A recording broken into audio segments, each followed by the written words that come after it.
તો નમસ્કાર મિત્રો, ગુજરાતી અપડેટ યુટ્યુબ ચેનલમાં તમારું હાર્દિક સ્વાગત છે। તો મિત્રો, ગોંડલના પૂર્વ ધારાસભ્ય જયરાજસિંહ જાડેજાના દીકરા ગણેશભાઈ ગોંડલ ફરીવાર વિવાદોમાં આવ્યા છે। ગોંડલના પૂર્વ ધારાસભ્ય જયરાજસિંહ જાડેજાના દીકરા ગણેશભાઈ જાડેજા સામે એક યુવકને મારવાનો આરોપ લાગ્યો છે।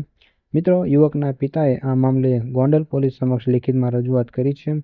મિત્રો, તે યુવકે પોતાની મોટરસાયકલ પૂર્વ ધારાસભ્યના ઘરની નજીક પાર્ક કરી હોવાથી તેને મારવામાં આવ્યો હોય એવો આક્ષેપ કરવામાં આવ્યો છે। મિત્રો, મારવાની ઘટના પછી ભોગ બનનાર યુવક એકદમથી ગુમ થઈ ગયો છે। આ યુવકનું નામ રાજકુમાર જાટ હોવાનું સામે આવ્યું છે અને આ જે યુવક છે તે યુપીએસસીની તૈયારી કરી રહ્યો હતો।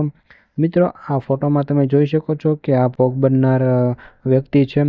તો મિત્રો, આરોપ એવો છે કે પૂર્વ ધારાસભ્યના પુત્રે તેને બોલાવીને માર્યો હતો।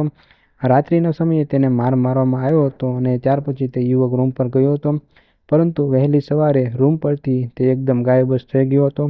મિત્રો, આ ઘટનાને ઘણા બધા દિવસો વીતી જવા છતાં એ યુવકનો કોઈ પત્તો લાગ્યો નહોતો અને આખરે યુવકના પિતાએ ગોંડલ પોલીસને આ મામલે લેખિતમાં રજૂઆત કરી છે।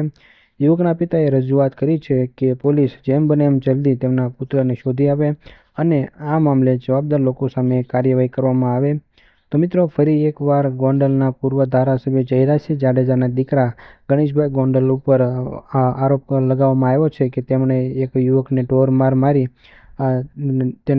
મારવામાં આવ્યો છે અને મિત્રો ત્યાર પછી આ યુવક ગુમ થઈ ગયો છે। તો મિત્રો, હવે આ પાછળ ઘણા બધા લોકો તો એવું કહી રહ્યા છે કે ગણેશભાઈ ગોંડલ આવું ના કરી શકે, કેમ કે ગણેશભાઈ જાડેજા એક ખૂબ જ સારા વ્યક્તિ છે। તે હંમેશા લોકોના હિત માટેનું, લોકોની ભલાઈ માટેનું ઈચ્છતા હોય છે।